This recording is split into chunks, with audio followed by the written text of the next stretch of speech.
Good morning friends. तो चलिए शुरू करते हैं।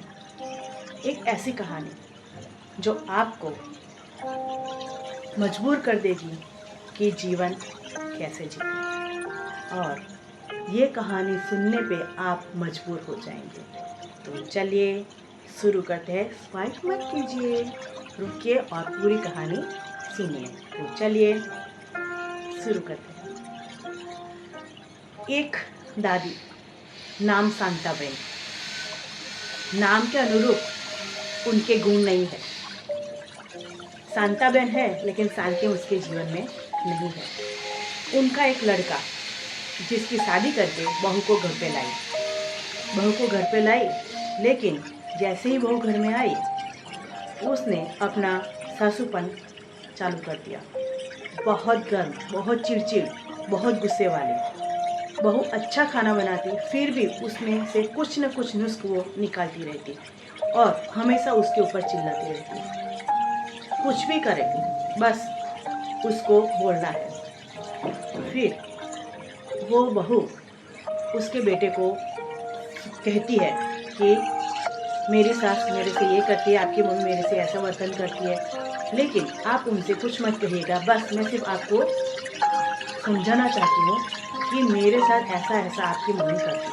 आपको उन्हें डांटने की जरूरत नहीं है, वो तो चलता है। साथ साथ में वो बहू धीरे धीरे 1 साल, 2 साल, 3 साल, 4 साल, 5 साल गुजर गए। उसके घर में बच्चे की किलकारी नहीं है। उसके ऊपर भी इसकी माँ उसको ज़्यादा से ज़्यादा डांटती है। उन्होंने डॉक्टर से कंसल्ट किया, प्रॉब्लम उनके बेटे में था, फिर भी शांताबेन मानने को तैयार नहीं थी। उतने में एक दिन शांताबेन बाथरूम में गिर गई। गिरी तो ऐसे गिरी कि उनका एक साइड का पूरा अंग रुक गया। उनको एक अंग लकवा हो गया। वो हाथ हिला भी नहीं पाते थे। अब धीरे धीरे करके उसकी असर उसके पूरे बॉडी पे होने लगी। वो हलन चलन करना उनका बंद हो गया। खुद उठना बैठना चलना फिरना सब कुछ बंद, सब कुछ बेड में। डॉक्टर ने बेड रेस्ट बोल दिया। क्या करेगी शांताबेन? अब तो वो शांति से रहती है। उनकी बहू जिसको वो हमेशा सुनाती थी, डांटती थी, झगड़ती थी, चिल्लाती थी उसके ऊपर, वही बहू आज उनका सारा काम करती है। खाना पीना, नहलाना धुलाना, वॉशरूम, सब कुछ बेटी ही करती है। बहू अब वो बेटी मानने लगी है। ये करते करते लेकिन बहू ने जरा सा भी मुंह नहीं बिगाड़ा। उसने पूरे दिल से अपनी सास की सेवा की। अचानक से एक दिन उनकी सास का, शांताबेन का एक हाथ वाइब्रेट करने लगा। वो दौड़ के आ गई। बहू पूछा, क्या हुआ माँ जी, क्या हुआ? तो माँ जी ने उसको पास बिठाया और अच्छे से उसके सिर पे हाथ फैलाना शुरू कर दिया और अच्छे आशीर्वाद देना शुरू कर दिया। और जब आशीर्वाद दे चुकी, हाथ गिर गया और वो चलना सीखी। उसके बाद उनके घर में बच्चे की आने की खबर मिली। अच्छा सा बेटा हुआ उनको और पूरा घर खुशियों से भर गया।